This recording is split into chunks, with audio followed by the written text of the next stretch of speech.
le feu ne progresse plus, puisqu'on était déjà à 42 000 hectares hier. En revanche, ces reprises de feu inquiètent les sapeurs-pompiers, inquiètent les autorités, parce que si vous avez des sautes de flammes, là, cet incendie peut reprendre. D'autant que le sol est de plus en plus sec. Cette vague de chaleur qui touche 16 départements sur l'ensemble du territoire inquiète. Vous avez des largages en cours au camp militaire de Souges. Des largages sont en cours au-dessus du camp militaire de Souges, situé sur le territoire des communes de Martignas-sur-Jalles et de Saint-Médard-en-Jalles. L'enceinte a été atteinte par les flammes. Elle abrite 2800 hectares d'espace naturel et les hommes du 13e régiment des dragons parachutistes, nous annoncent nos confrères du Figaro, intégrés aux forces spéciales et spécialisées dans le renseignement. Donc, vous voyez, c'est très important également ce qui peut se passer, c'est-à-dire qu'on touche des zones sensibles. Et puis, il y a une vraie inquiétude du côté des commerçants, mais ça, c'est un autre sujet, bien sûr. Mais le ministre, Monsieur Papin du Tourisme, a dit n'annulez pas vos vacances. Vous avez la préfète qui les enchaîne un peu, la préfète de Gironde.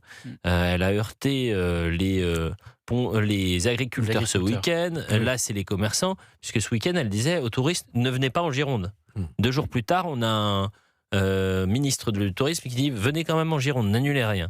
Mais au-delà de tous ces discours un peu perturbants, je vous propose d'écouter la parole et le coup de gueule du porte-parole du syndicat Sud, qui était très en colère contre Emmanuel Macron hier en Gironde, qui attendait des mesures et qui a eu tout autre chose.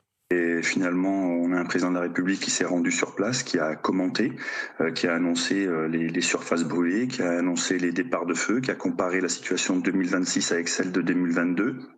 Avec celle de 2017 également lorsqu'il est arrivé au pouvoir. En fait, on a hier un commentateur de plus sur le terrain et puis une station météo bis, un commentateur météo.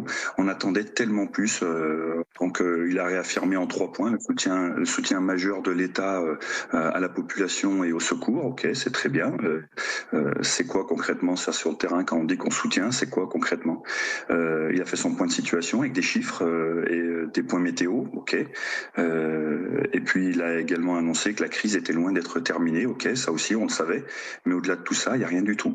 Et nous, notre réalité, c'est quoi? C'est qu'on n'attendait pas des promesses ni des engagements, mais des annonces concrètes de moyens sur le terrain. Je vais vous donner un chiffre, si vous me permettez. Le son a été mal coupé, mais on découvrira le chiffre un tout petit peu plus tard. Olivier est toujours avec nous. Émilie nous appelle depuis Paris, mais ce serait intéressant aussi d'avoir des Girondins. Bonjour Émilie. Bonjour, merci à tous. Alors, comment ne pas être bouleversé et ressentir physiquement de ce qui se passe? Alors, moi, je veux rendre hommage, malheureusement je ne suis pas à côté, je ne suis pas en grande forme pour pouvoir venir aider, à tous ces héros, pompiers, gens locaux. C'est la France correcte, là, comme vous l'avez dit, qui se lève. On est atterré d'apprendre certaines choses. Comme un maire ce matin qui parlait qu'il avait prévu de faire un mur anti-feu samedi ou vendredi, je ne sais plus. Et parce qu'il n'avait pas la signature d'un techno, il n'a pas pu faire ce mur anti-feu pour son village. Donc, moi, j'ai aussi, comme beaucoup de Français, une colère contre cette inertie. Je ne parle pas des élus locaux, mais qui ont beaucoup de courage et beaucoup d'énergie et qui déploient pour arriver à faire avancer des choses, même quand tout va bien. Alors moi, j'ai une proposition qui va peut-être paraître populiste, mais puisque le bon peuple se lève, je demande que nos députés et nos sénateurs versent 2 à 3 mois de leurs indemnités pour les pompiers, les victimes et tout. Voilà. Écoutez, la parole est comme d'habitude libre sur cette antenne. Mais déjà, je ne suis même pas sûr que si vous donniez 2 à 3 mois d'indemnité pour les pompiers en prenant des parlementaires, ça permette de rehausser fortement le niveau de vie des pompiers qui sont sur le terrain, puisque vous avez les pompiers volontaires et vous avez les pompiers professionnels. En tout, je crois, Mathieu Hoc, c'est 250 000. 250 000. Voilà, il y a 40 000 pompiers professionnels et 200 000 pompiers volontaires. Donc, je ne suis pas sûr, Émilie, qu'avec 577 députés et un peu plus de 350 sénateurs, ça permette d'aller bien loin, votre affaire, si ce n'est pour le symbole. En revanche, d'imaginer rehausser évidemment le taux horaire des pompiers, qu'ils soient volontaires ou qu'ils soient professionnels, c'est très important. Mais c'est une question qui entraînerait un engagement dans le budget de plusieurs centaines de millions, peut-être même des milliards. Mais tout est une question de priorité, puisque les milliards, on peut les avoir, ça c'est sûr. Mais où est-ce qu'on les met? C'est toujours cette même question. Je veux qu'on reste sur la solidarité des agriculteurs qui se mobilisent aux côtés des pompiers pour lutter contre les incendies. Je vous propose d'écouter notre envoyé spécial sur place, Wilfried de Villers. Sur les routes du Médoc envahies par les flammes et la cendre, les pompiers ne sont pas seuls. Tracteurs, poids lourds, citernes, épandeurs, tous les moyens sont bons pour transporter de l'eau. On arrive du Gers avec une réserve de 50 000 litres d'eau. Mathieu vient d'ouvrir une bouche incendie en lisière de forêt. La citerne de son tracteur est presque pleine. Ils sont une dizaine derrière lui de la coordination rurale. On s'en va alimenter les camions des pompiers, comme ça leur évite le déplacement. Et ça leur fait gagner au moins entre 10 minutes et un quart d'heure à chaque fois. Je pense que c'est le bon sens paysan qui nous a appelés à venir ici aussi. Et on a pris comme les pompiers beaucoup sur la tronche. Et on ne peut pas rester les bras croisés à regarder les autres se laisser brûler les exploitations, les habitations et tout ça. Dans ce combat inégal contre le feu où chaque minute compte, l'aide de ces agriculteurs est précieuse. Elle vient aussi répondre à un cruel manque de moyens, déplore Guy. Manque de moyens. Sur la moitié de la flotte canadaire, il y en a la moitié qui sont à la maintenance. Non mais qu'est-ce qu'ils font? C'est pas possible. Ça aurait dû être réglé il y a un moment. Quelques kilomètres plus loin, un camion de pompiers tout-terrain surgit de la forêt, à sec, et s'arrête au niveau d'un tracteur. Un ravitaillement express avant de repartir. Ici, le feu est passé à travers les pins il y a moins de 12 heures. Dans le Médoc, Wilfried de Villers, Europe 1. Et on a retrouvé le chiffre pour, vous savez, le syndicat, le porte-parole du syndicat Sud des sapeurs-pompiers, Rémi Chabou, qui disait un chiffre. Il faisait le parallèle sur le coût et la dépense publique. La collecte des déchets ménagers coûte 150 € par habitant environ, et les pompiers coûtent 80 à 100 € par habitant. Là, c'est intéressant. C'est encore une fois, quelle est votre priorité, le régalien, Mathieu Hoc? Vous avez raison, Elliot. La politique, le budget du ministère de l'Environnement, c'est 40 milliards d'euros.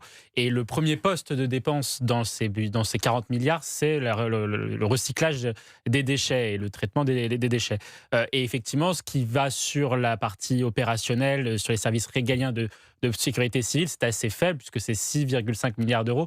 Et encore, c'est éclaté sur d'autres budgets, notamment celui du ministère de l'Intérieur. Mais ce qui est vrai, quand même, j'entends ce que disait Émilie, c'est pas tant qu'il faille prendre de l'argent aux députés ou aux sénateurs, c'est plutôt une question d'exemplarité. Quand vous avez Madame Yaël Braun-Pivet, par exemple, présidente de l'Assemblée nationale, qui n'est pas membre du gouvernement, à ce que je sache, qui fait des déplacements en Gironde et qui se filme sur les réseaux sociaux et qui mobilise des sapeurs-pompiers pour l'accueillir et pour lui faire un compte-rendu, qui mobilise également des forces de l'ordre pour sécuriser son déplacement, alors qu'on a besoin de ces personnes-là au plus près du terrain, ça pose question en termes d'exemplarité. Je pense que c'est plutôt dans cette manière-là qu'il faut recevoir le bon sens populaire, entre guillemets, que pourrait incarner Émilie ou d'autres personnes.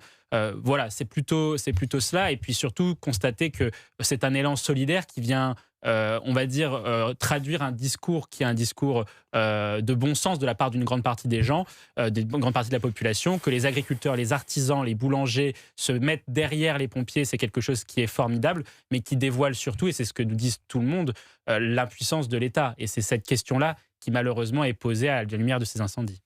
Je suis très attentif, j'ai la tête sur le téléphone parce que je regarde un peu ce qui se passe sur les réseaux sociaux. Et face à cette crise, on voit les mêmes éléments que lors de la crise sanitaire. C'est finalement un gouvernement qui n'a pas forcément anticipé à la hauteur du risque qu'on pouvait avoir sur notre sol. Donc c'est la faillite en matière de sécurité intérieure, non pas qu'en termes de moyens, mais c'est dans la suradministration, ces normes qui s'accumulent, qui font qu'aujourd'hui, les pompiers, les élus locaux, les acteurs qui s'occupent des forêts, c'est des heures et des heures, c'est des combats qui durent tellement que finalement, ils préfèrent le reporter à demain. Vous avez ensuite des chiffres qui sont envoyés ci et là. Vous êtes inondés de chiffres. Parfois, quand j'entends certains ministres ou certains hauts responsables nous faire une sorte d'étalage de chiffres, je repense à Bruno Salomon. Vous vous souvenez de Bruno Salomon le soir? Ah oui, c'était qui pas vous a Bruno. annoncé... Si, c'était Jérôme Salomon. Jérôme Salomon. Jérôme faisait la Salomon. liste des Oui. chiffres. Les chiffres, croque-mort. Ah non, Oh là mais là. c'était l'angoisse. Et comme il y avait tellement de chiffres que vous étiez, mais vous avez lobotomisé. Vous regardiez, c'était confiance. Bon. Et qui débarque aujourd'hui? Guillaume Rosier. Est-ce que vous vous souvenez de Guillaume Rosier pendant le Covid? Il est désormais conseiller du président de la République. Il est data engineer, ingénieur dans la data. Et il vient de proposer, c'est passionnant d'ailleurs, c'est formidable ce qu'il a proposé grâce à... il dit, j'ai fait un outil web open source, FlapMap, qui utilise les données des satellites pour afficher l'évolution des incendies en Gironde et dans les Landes. Et donc vous pouvez assister à l'évolution de l'incendie via des images satellites. Bon, et rebelote, retour donc de Guillaume Rosier, qui aujourd'hui, je le rappelle, est au plus près du président de la République, puisqu'il est conseiller du président de la République. Mais on retrouve les mêmes choses, on retrouve les mêmes éléments que pendant la crise sanitaire. C'est ça, et puis vous pouvez rajouter un autre point, c'est les discours et les injonctions contradictoires. Pendant le Covid, on avait, alors le masque est inutile, puis ensuite il faut tous porter un masque, puis ensuite il faut faire une attestation en cochant je vais sortir à plus de 1 km de chez moi, puis ensuite après il ne faut pas le faire, etc. On avait des paroles contradictoires de la part du gouvernement. Vous l'avez rappelé tout à l'heure, en tout cas entre ce que dit la préfète et ce que dit le secrétaire d'État au tourisme, on a des injonctions contradictoires, la parole contradictoire, et les Français se posent la question légitime, mais pourquoi ne se mettent-ils pas déjà tous d'accord pour avoir au moins une parole unique avant de vouloir un peu de rajouter parce que c'est de la panique crise à la bord, crise, c'est du panique, bordel au bordel, c'est entre panique guillemets. à bord. Et en même temps, il ne faut pas non plus dresser un tableau trop sombre, puisque vous avez quand même eu l'évacuation de 220 000 personnes. 220 000 personnes. Vous n'avez pas une victime civile. En revanche, vous avez des pertes humaines chez les pompiers. Vous avez déjà 4 pompiers qui sont décédés, dont 2 lors de ces incendies en Gironde. Vous avez salué à juste titre le travail des pompiers. Le travail et la collaboration, l'aide spontanée des agriculteurs. N'oublions pas les maires. Le travail que font les maires actuellement, vous l'avez dit, mais c'est exceptionnel. Et solidarité entre communes, vous avez vu, ça aussi, c'est le vrai pays. Ça c'est la France. C'est ma France, comme j'ai entendu dans une interview. C'est-à-dire, enfin, je retrouve vraiment cette fierté d'appartenir à ce pays.